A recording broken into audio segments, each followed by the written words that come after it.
నాడు నీ పెళ్లి అవుతుంటే వెనకాతల కూర్చునంత పొంగిపోయిందే, నీ బొగ్గన చుక్క పెట్టిందే, నువ్వు ఇల్లు కట్టుకుంటే తను ముందు పాలు పొంగించిందే,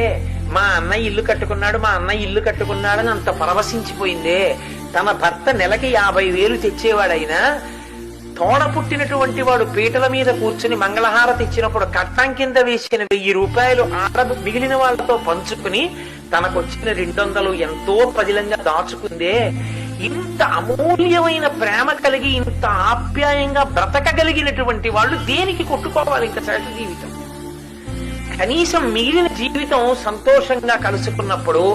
అంత ప్రేమగా నీతో మాట్లాడేవాళ్ళు, అంత ప్రేమగా నిన్ను ఒరే ఒరే అని పిలిచేవాళ్ళు, నీతో కూర్చున్నంత సంతోషంగా పలకరించేవాళ్ళు, నీ చిన్నతనాన్ని నీకు గుర్తు చేసేవాళ్ళు, నీకు ఇష్టమైన పాట జ్ఞాపకం పెట్టుకుని ఎప్పటి పాటే మరిచిపోయాను అంటే, అన్నయ్య నీకు గుర్తుందా ఈ పాట నీకు ఎంతో ఇష్టమని, నువ్వు వస్తున్నావని రెడీ చేయించానన్నయ్య అని ఆ పాట పెడితే ఆ పాట వింటూ ఆ చిన్నతనం అవి జ్ఞాపకం వస్తుంటే ఎంత మాధుర్యం.